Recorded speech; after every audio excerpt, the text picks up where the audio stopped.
सत्ता में।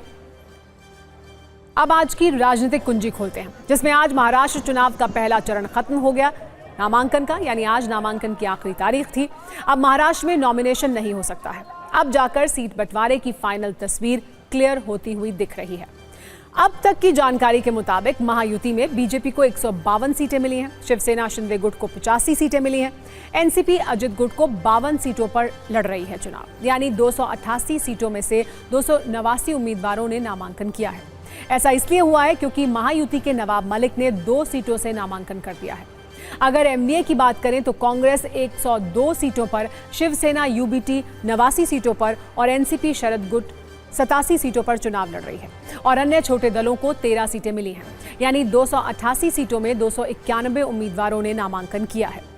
अभी इतनी जानकारी सामने आई है, संभव है कि कुछ और जगहों पर भी इक्का दुक्का सीट पर गठबंधन के लोग आमने सामने हों। बागियों की पूरी लिस्ट आनी अभी बाकी है। नामांकन वापस लेने की आखिरी तारीख 4 नवंबर है। ऐसे में 4 नवंबर तक कौन और कितने लोग किस पार्टी के या बागी नामांकन वापस लेंगे, उसके बाद 5 नवंबर को आखिरी आंकड़े सामने आएंगे। वैसे आज नामांकन के आखिरी क्षणों में अजित पवार की एक राजनीतिक चाल ने विरोधियों को हैरान कर दिया। एनसीपी ने मानखुद शिवाजी नगर से नवाब मलिक को आखिरी क्षण में उतारकर सबको चौंका दिया। पिछली बार यहां से समाजवादी पार्टी के अबू आजमी जीते थे, मतलब इस सीट पर 2 कद्दावर नेताओं की टक्कर है। ये वही नवाब मलिक हैं जो कभी अजित के चाचा शरद पवार के खास माने जाते थे, अब वो पाला बदल चुके हैं। अब सवाल यह है कि 2019 में जीत दर्ज करने वाले नवाब मलिक अपनी सीट अणुशक्ति नगर छोड़कर अबू आजमी के खिलाफ क्यों खड़े हो गए हैं।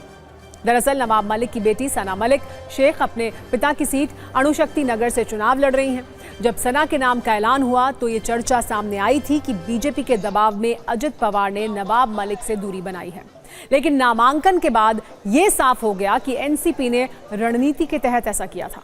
अबू आजमी बनाम नवाब मलिक की लड़ाई में एक और पेंच है। सना शेख के सामने शरद पवार की एनसीपी ने अभिनेत्री स्वरा भास्कर के पति फहाद अहमद को उतारा है। फहाद अहमद समाजवादी पार्टी के नेता हैं, मतलब समाजवादी पार्टी के नेता शरद पवार की पार्टी के टिकट पर नवाब मलिक की बेटी के खिलाफ चुनाव लड़ रहे हैं। तो अब समाजवादी पार्टी के अबू आजमी के खिलाफ सना के पिता नवाब मलिक खुद मैदान में आ गए हैं। अब सवाल यह है कि क्या वो अपनी बेटी का बदला लेने के लिए अबू आजमी के सामने उतरे हैं। इसका जवाब तो वही दे सकते हैं, लेकिन इतना तय है कि महाराष्ट्र में मुस्लिम समुदाय के 2 बड़े नेताओं की सियासी लड़ाई अब खुलकर सामने हो रही है। कहने वाले तो ये भी कह रहे हैं कि नवाब मलिक की बेटी के खिलाफ अबू आजमी ने ही अपनी पार्टी के फहाद अहमद को शरद गुट से टिकट दिलवाया, जिससे नवाब मलिक नाराज हो गए।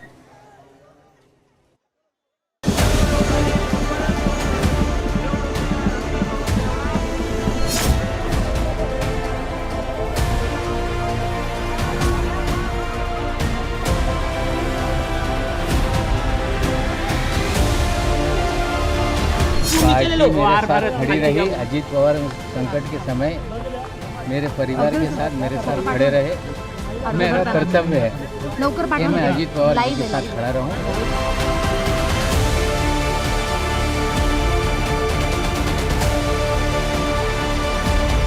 महाराष्ट्र में सत्ता परिवर्तन बिल्कुल तय है। ये तो जनता ने इनको, जैसे जनता को इन लोगों ने मारा था, जनता ने इनको सत्ता से बाहर निकालने का मानस बना लिया है।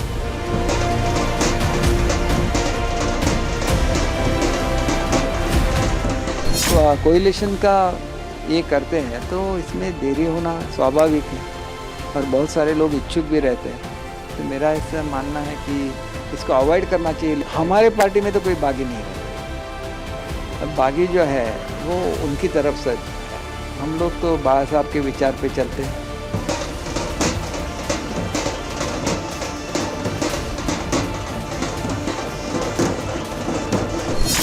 सकारात्मक कैंपेन विकास के आधार पर लड़ने जा रहे हैं। ये पर्सनल कोई बैटल नहीं है। हमारा उद्देश्य किसी को हराना नहीं, हमारा उद्देश्य है कि वर्लीकरों को, मुंबईकरों को और महाराष्ट्र में आम लोगों को जिताना है। महाराष्ट्र में 3 तारीख के बाद पूरा पॉलिटिकल सिनेरियो क्लियर हो जाएगा और मुझे उम्मीद है कि महाविकास आघाड़ी के बारे में पब्लिक के मन में एक अगल सा विश्वास है और निश्चित रूप से महाविकास आघाड़ी भारी वोटों से जीतेगी और महाराष्ट्र का जो नया सरकार बनेगी वो महाविकास आघाड़ी का बनेगी।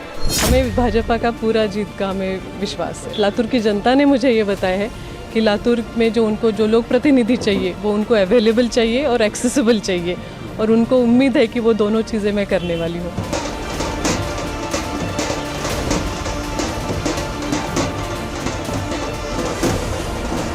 मुझे ऑपोजिशन के बारे में कुछ कहने की आवश्यकता नहीं है, वो अपना काम करें, हम हमारा काम करेंगे। लेकिन जब एक महिला नेत्री को आप मौका देते हैं तो आपको पता है वो काम जरूर होगा। वैसे अजित पवार ने नवाब मलिक के जरिए अजीत पवार ने अबू आजमी को तो चैलेंज किया ही है। इससे पहले कल उन्होंने इशारों में ही अपने चाचा पर परिवार तोड़ने का आरोप लगाया था। कल नामांकन के बाद खुले मन से अजित पवार ने कहा था कि साहिब ने किसी को मेरे खिलाफ नामांकन दाखिल करने का निर्देश दिया था। साहिब ने परिवार में फूट डाल दी। राजनीति को इतने निचले स्तर पर नहीं लाना चाहिए, क्योंकि परिवार को एक होने में पीढ़ियां लग जाती हैं, लेकिन बिखरने में एक पल भी नहीं लगता। मैंने पहले अपनी गलती स्वीकार की थी, लेकिन ऐसा लगता है कि अब अन्य लोग भी गलतियां कर रहे हैं। इस पर शरद पवार ने अनोखे अंदाज में जवाब दिया। उन्होंने अजित पवार की नकल उतारी और ये जताने की कोशिश की है कि उन्हें अजित पवार के इमोशनल होने से कोई फर्क नहीं पड़ रहा है।